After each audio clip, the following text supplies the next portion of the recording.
जय श्री राम कहने वालों ने मुझे गले से लगाया, क्योंकि मैं पाकिस्तान जिंदाबाद के नारे नहीं लगाता, मैं हिंदुस्तान जिंदाबाद कहता हूं, मैं गो हत्या नहीं करता, मैं गोदान करता हूं, मैं गौ गंगा गीता का सम्मान करता हूं। इसलिए हिंदू भाइयों ने मुझे गले लगाया कि मेरा नाम मोहम्मद फैज खान है और मैं उस विचारधारा का हूं कि मेरा सिर इबादत के लिए झुकेगा काबा की तरफ, मेरा सिर इबादत के लिए झुकेगा काबा की तरफ, और जब सिर कटाने की बात आएगी तो कटेगा सरजमीने हिंदुस्तान के लिए। 13 दिन पैदल चलकर छत्तीसगढ़ से मैं अयोध्या गया था, हिंदू भाइयों ने पग पग पर मेरा स्वागत किया।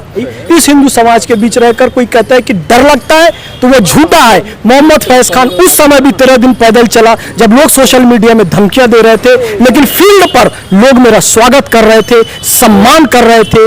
ये है हिंदुत्व जिसकी कभी भी कब्र खुदने हम नहीं देंगे, चाहे कोई ANU वाला बोले चाहे JNU वाला बोले, हम इस हिंदुत्व को जिंदाबाद करते हैं, सैल्यूट करते हैं। और फैज खान साहब, आप देख रहे हैं कि उत्तर प्रदेश की चुनावी सरगर्मी बढ़ रही है, लगातार बयान आने शुरू हो गए हैं, जनसंख्या नियंत्रण कानून का भी प्रारूप आने की बात हो रही है और उस पर विपक्षी पार्टियों द्वारा विरोध हो रहा है। क्या आपको लगता है कि जनसंख्या नियंत्रण कानून से मुस्लिम समाज को सिर्फ टारगेट किया जा रहा है? देखिए, विपक्षी पार्टियों का काम है मुस्लिम तुष्टीकरण, और मुस्लिम को इस्लाम से वर्गलाकर तुष्टीकरण वो लोग करते हैं। जैसे जो इंस्टेंट ट्रिपल तलाक वाला मुद्दा था, मोदी जी ने जो परिवर्तन लाया है वो कुरान के अनुरूप उन्होंने किया है।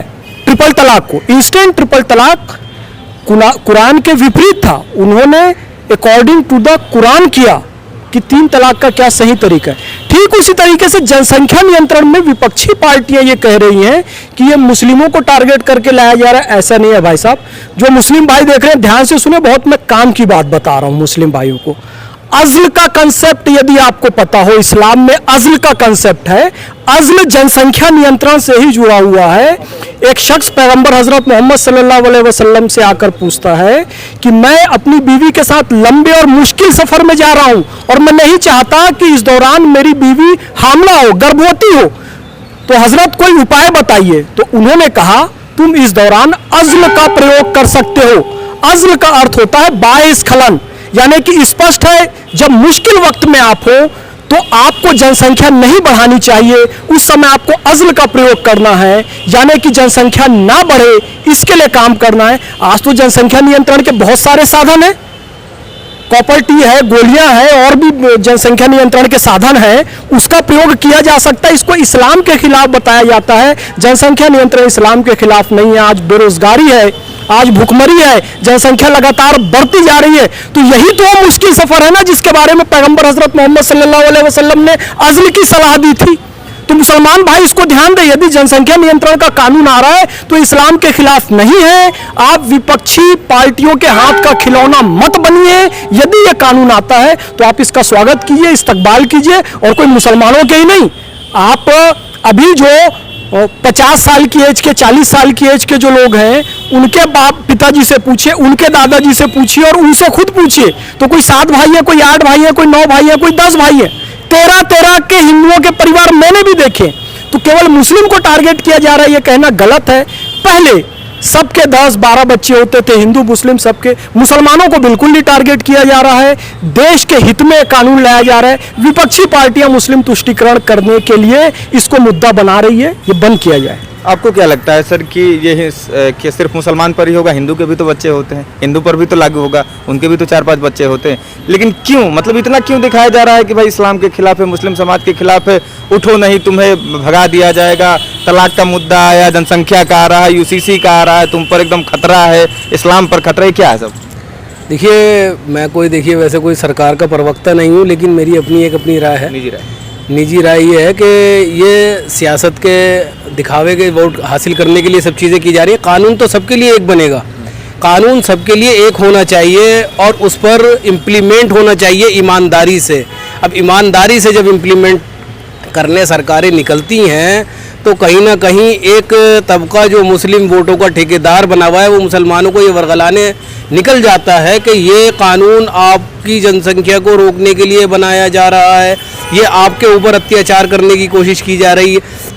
तो हमेशा मेरा मानना ये है कि जब भी कोई बात होती है, चाहे कोई भी बात किसी विपक्षी दल के मुंह से निकल जाए, मगर वो ला करके पानी जो है वो मुसलमान के खेमे में भर दिया जाता है और उसको ये वर्गलाने की पूरी कोशिश होती है, जिससे मुसलमान तुष्टीकरण के लिए उन दलों को फ़ायदा होता है जो मुसलमानों का वोट चाहते हैं। मगर ईमानदारी से ये सरकार काम कर रही है, आगे भी ये काम करती रहेगी, ऐसी उम्मीद है। और इम्प्लीमेंट ऐसा नहीं सभी के ऊपर होता है, अब किसी की चीज़ भी कोशिश की। अब कोरोना के माध्यम से देखिए, अगर 80 करोड़ आवाम के लिए सरकार ने राशन फ्री करा है केंद्र सरकार ने, तो वो सबके लिए करा है। उसमें मुसलमान भी बराबर फ़ायदा उठा रहे हैं, उसमें हिंदू भी बराबर ले रहा है। ऐसा नहीं कि वो मुसलमान को नहीं किया और हिंदू को कर दिया।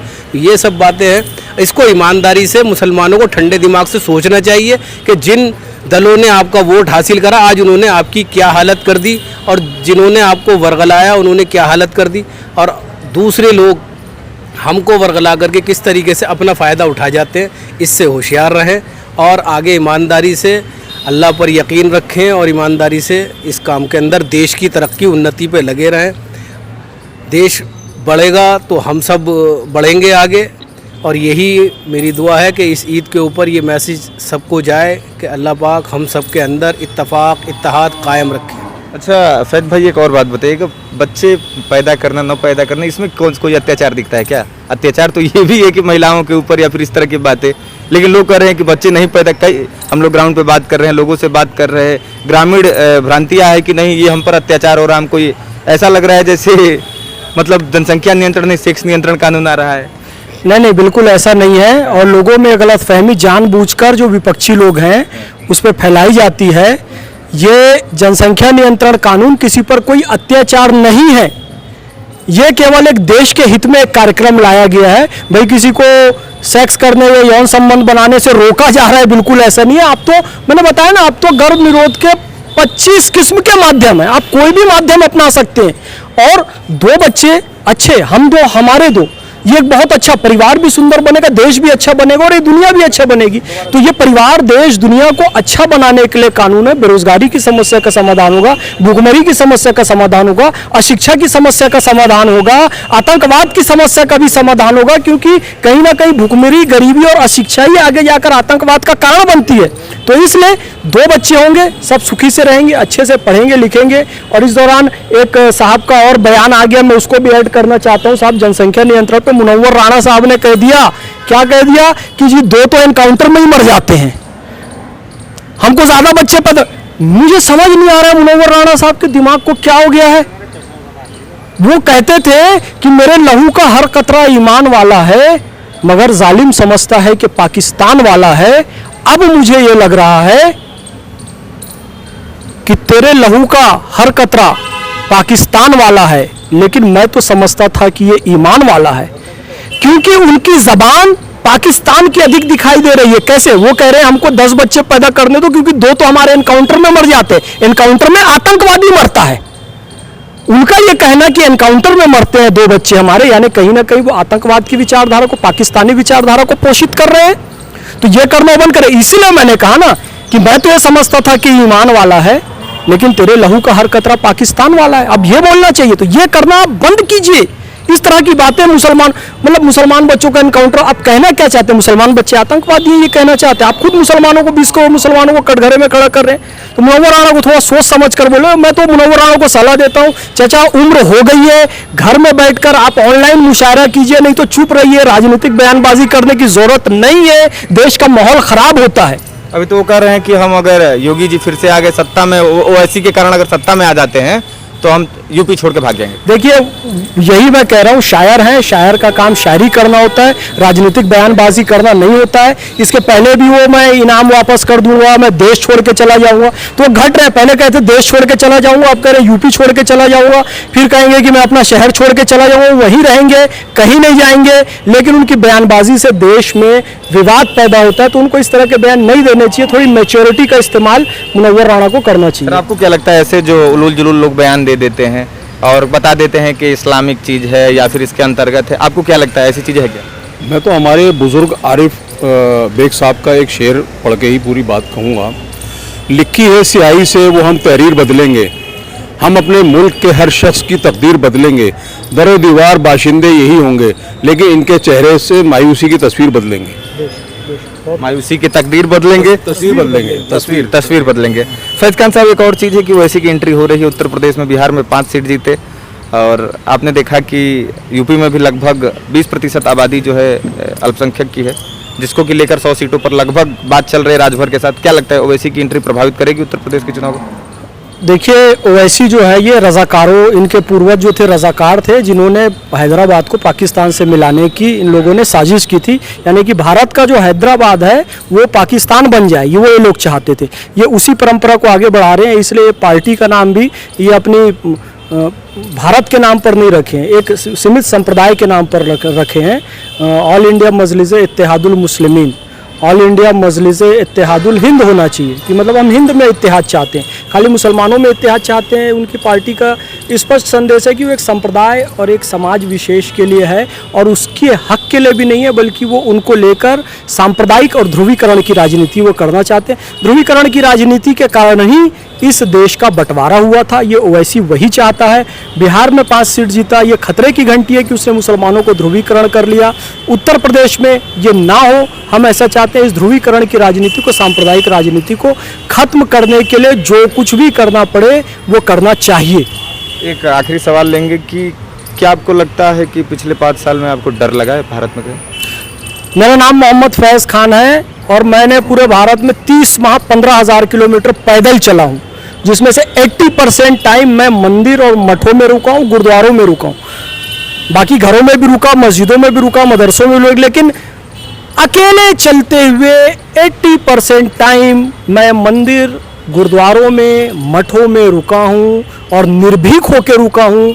मेरा नाम सुनकर किसी ने मेरे साथ मॉब लिंचिंग नहीं की, मैं निर्भय होकर चलता था। मॉब लिंचिंग पर बोलने के लिए अधिकृत व्यक्ति इस देश में कोई है तो वो आमिर खान या हामिद अंसारी नहीं, मोहम्मद फैज़ खान है। क्योंकि मोहम्मद फैज़ खान 15,000 किलोमीटर 30 महीना पूरा देश पैदल चला। 24 जून 2017 को लेह से चला, कन्याकुमारी गया, कन्याकुमारी से वैष्णो देवी गया, पूरे भारत की पैदल प्रदक्षिणा की, निर्भीक होकर की, बेखौफ होकर की। जय श्री राम कहने वालों ने मुझे गले से लगाया, क्योंकि मैं पाकिस्तान जिंदाबाद के नारे नहीं लगाता, मैं हिंदुस्तान जिंदाबाद कहता हूं। मैं गो हत्या नहीं करता, मैं गोदान करता हूं, मैं गौ गंगा गीता का सम्मान करता हूं। इसलिए हिंदू भाइयों ने मुझे गले लगाया कि मेरा नाम मोहम्मद फैज़ खान है और मैं उस विचारधारा का हूं कि मेरा सिर इबादत के लिए झुकेगा काबा की तरफ, मेरा सिर इबादत के लिए झुकेगा काबा की तरफ, और जब सिर कटाने की बात आएगी तो कटेगा सरजमीने हिंदुस्तान के लिए। इसलिए जय श्री राम कहने वाले भाइयों ने मुझे गले लगाया। मुझे कभी भी खौफ नहीं लगा 5 सालों में, क्या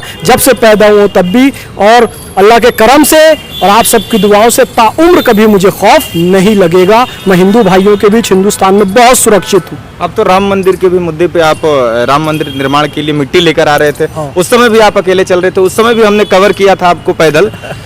ऐसे सेंसिटिव मुद्दे पे बनाया जा रहा था कि भारत में इस तरह की चीजें हो जाएगी, उस समय भी कुछ डर नहीं लगा, या फिर तो ये डर का आलम क्यों बनाया जाता है?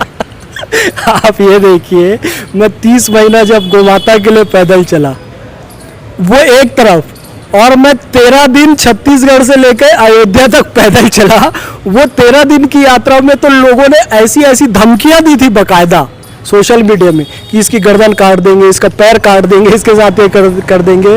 लेकिन कसम खुदा की खाकर कहता हूं मेरे भाई, हिंदू समाज, यार इसको आप बताओ, जो केवल सोशल मीडिया में दिखता है वो सत्य नहीं है। सोशल मीडिया में क्या दिखा रहे थे कि मोहम्मद फैज़ खान अयोध्या आया तो कोई कह रहा है कि हम उसकी टांग तोड़ देंगे, ये वो चला ना सोशल मीडिया में। जब सोशल मीडिया में चल रहा था और मीडिया में चल रहा था, उस समय मेरे हिंदू भाई मुझे अपने घरों पर रुका रहे थे, मुझे अपने मंदिरों पर रुका रहे थे। मैं एक एक दिन 60 किलोमीटर पैदल चल रहा था, कोई मेरा हाथ दबाता था, कोई पैर में मालिश करता था कि आप 60 किलोमीटर पैदल चलकर आए। ये हिंदू समाज के लोग करते थे। मीडिया में जो दिखाया जाता है वो सत्य नहीं है मेरे भाई। 13 दिन पैदल चलकर छत्तीसगढ़ से मैं अयोध्या गया था।